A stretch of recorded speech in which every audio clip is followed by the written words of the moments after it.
وہ حدیث یوں ہے کہ عبداللہ ابن ابی اوفا رضی اللہ تعالیٰ عنہ صحابی کہتے ہیں 86 ہجری میں فوت ہوئے ہیں، نبی الاسلام کے بعد 75 ایئرس زندہ رہے ہیں۔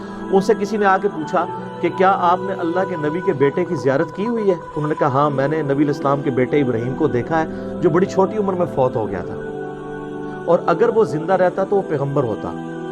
بس اتنی یہ لوگوں نے سنی ہوئی ہے۔ اس کے آگے پتہ کیا لکھا ہے؟ وہ کہتے ہیں چونکہ نبی الاسلام آخری پیغمبر ہے اس لیے اللہ تعالیٰ نے ان کے بیٹے کو جوانی تک پہنچنے ہی نہیں دیا، اس سے پہلے ہی موت دے دی۔ ختم نبوت کی وجہ سے ان کا بچہ بچپن میں فوت ہو گیا، چونکہ اللہ کے نبی کے بعد کوئی نبی نہیں آنا تھا، اس لیے ابراہیم ابن محمد کو اللہ نے بچپن میں موت دے دی۔ تو یہ تو ختم نبوت کے حق میں دلیل تھی۔ تو وہ آدھی وہ بخاری میں لکھا ہے کہ ابراہیم اگر زندہ رہتا تو وہ نبی بنتا۔ آگے بھی تو پڑھو، عبداللہ ابن ابی اوفا کیا کہہ رہے ہیں کہ وہ بچہ فوت اس لیے ہوا ہے کہ چونکہ ختم نبوت ہو چکی ہے تو آپ کا بچہ جوانی کو پہنچے گا نہیں۔ اب آپ کو وہ آیت سمجھ آئے گی، سورہ الاحزاب آیت نمبر 40، ما کان محمد ابا احد من رجالکم ولکن رسول اللہ وخاتم النبیین۔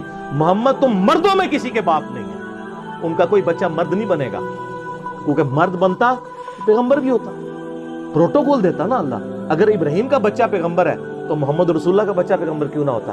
تو اللہ تعالیٰ نے کوئی بچہ جوانی تک جانے نہیں دیا، کسی مرد کے باپ نہیں ہے، نہ زید ابن محمد جن کو کہا جاتا تھا ان کے باپ ہے، نہ کسی اور مرد کے باپ ہے۔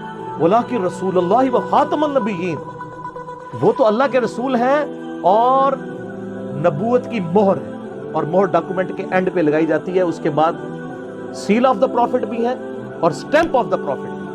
یہ خاتم اور خاتم کا جو فرق کرتے ہیں، اس پہ احادیث کے حوالے سے میرے کلپس ریکارڈڈ ہیں، وہ آپ دیکھیں، آپ کو معاملات کلیئر ہو جائیں گے کس طرح